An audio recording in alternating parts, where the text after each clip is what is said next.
I love Start New the music. Orleans. Yeah, we're gonna start music right now. Martin the Saints go marching in. Yes. Oh, when the Saints go marching in. Yes. Oh, that just freaked me out. You just added a whole another latest onion. Oh my god. All right. You're welcome. Or maybe it's Ponte Coupe. Oh, now you even more. You just added another layer. I'm Well, like an onion. It's got the E with the chick. As her husband passed away 4 years later. I don't know if she killed him. Was her quote unquote a boar hunting incident? The boar just happened to be there. You sounded like a Pepto-Bismol. What is that commercial? Vomit, nausea, heartburn, upset stomach, indigestion, diarrhea. But today, we're not passing out any beads. No. Oh, we don't have to flash you to get the No beads? flashing. Nope. Keeping under wraps. There'll be no gumbo served tonight, Kat. No. Nope. The only thing on the CrimeChat menu is murder. Well, we're gonna go from the dark and twisted and evilness of Delphine and Nolans, and we're gonna go across the pond into England. Okay. You know, fish, chips, cup of tea, bad food, worse weather, Mary fucking Poppins, London. Okay. We're going to talk about Mary Ann Cotton. She was a British serial killer in the 19th century and perhaps the very first documented female serial killer in Britain. What? You're going to the 19th century too? Yeah. Yes. Okay. Oh, what can I sing? Mary Ann Cotton is tied up with string. Where? Up in the air, selling black puddings a penny a pair. What? Hey there, chatters.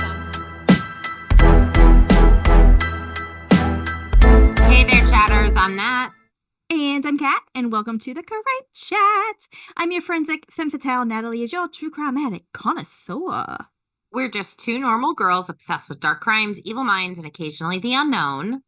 And here is your disclaimer, chatters. This bonus CrimeChat does contain adult content and descriptions of violent scenarios today, so your listener discretion is advised. Yes, you have been warned. But before we get into today's CrimeChat, Kat, what have you done? I just got back from a cruise. Yay!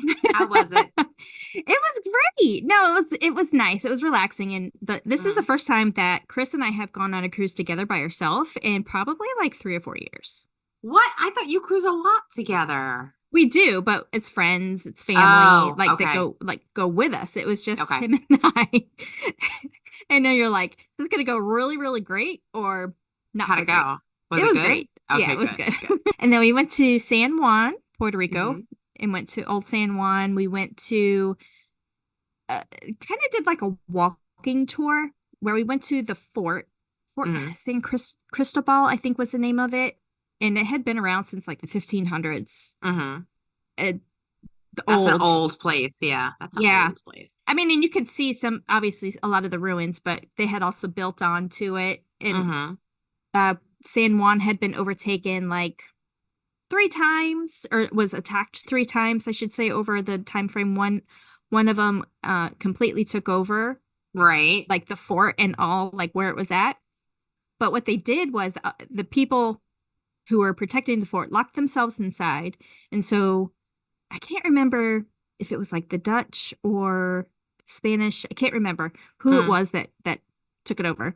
But basically what they did is they didn't realize that the fort was run on a cistern. So they collect the rain. That's the only way for them to get water, was to collect the rainwater. Well, they let the animals in, and the animals were drinking the same water, and a lot of the people got sick. They lost like 2,000 people in a month. So the guy, whoever was in charge, was like, "Oops, fuck this, I'm out of here." And gave it back. Oh my God. And then we went to the San Juan Cathedral, and girl, I need to look into this a little bit more, because there was a guy who was there encased in a glass, like a glass Often? Yeah. Yeah. Okay. And the body was put in a cast. So it looks realistic. Like realistic as much as a cast could look like, right? But Right. his remains are actually inside. And so when Chris and I were looking at at the glass and kind of looking at this body, Right. the mouth was slightly open. And if you looked kind of into it, you could see like the fake teeth. But then if you look kind of past it a little bit, you could see the skull and you could see the teeth attached to the skull on the inside of this cast. And I was like, that is so cool. Yeah. His That is body, freaky. the body is like 500 years old. It's amazing. That's crazy. And then in that same church, Ponce de Leon is laid to rest. So he's in the wall, and there was like this thing that was on the wall. And so Ponce de Leon was in San Juan before he came to Florida. Mm-hmm. Yes. So that was super cool. What about you? So first thing, I got a haircut. I know you can't notice. I know you can't notice. So I literally cut like 6 inches off of my hair. Looks the same. You can't notice. But on top of that, I started watching Brooklyn Nine-Nine. Have you ever watched that? Oh gosh, we talked about it before. We binge watched it not that long ago, and actually, actually, that's what we fall asleep to at night now because we've both seen it a couple times through. It's fantastic. I love it. The guy who plays the captain, Andre Branagh, he died last year. Are you kidding me? Yeah, Chris didn't know that either. So when we started like watching it at night again, I was like, he died, right? He died in December.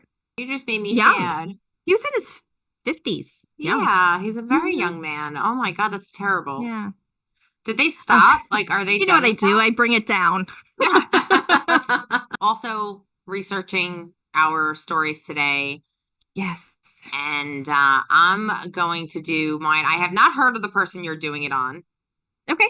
So I have no idea where that's going. Have you heard of the person I'm doing it on? So the only thing I know of is that her character was played by Kathy Bates in American Horror Story. That's all I know. And I watched that season, but then I'm like, after this, I want to go watch it again because it'll all make sense. It'll all make sense. Yes. So my female serial killer today is going to be Delphine LaLaurie. Now, I know there's a lot of stories about her. It's an old story. There's, the information on her is a little sparse, but I pieced it together the best I could. So here we go. All right. Did you research and watch American Horror Story again? I didn't watch American Horror Story again, but I must have watched that season because that's my favorite season. I must have watched it multiple times. I really like that season as well. Yeah. Awesome. Delphine LaLaurie, one of the most evil women who has ever walked this earth. Also highlighted in my favorite, like I said, American Horror Story with the craziest performance I've ever seen Kathy Bates do. And God bless that woman. She is a God's gift to She's Hollywood. Phenomenal. Yeah, she is phenomenal. Yeah. Today we'll be shedding some light on the shocking crimes that she committed against enslaved people in her household. But first, let's take a stroll around New Orleans in 19th century. Yes. See, now you got me saying it. Now I'm saying New Orleans. No, wait. New Orleans. Great. Okay. New Orleans. Tomato. I'm going to go from the dark and twisted and evilness of Delphine and Nolans, and we're going to go across the pond into England. Okay. We're going to talk about Mary Ann Cotton. She was a British serial killer in the 19th century and perhaps the very first documented female serial killer in Britain. What? You're going to the 19th century too? Yeah. Yes. Okay. All right. We go back. We go way back.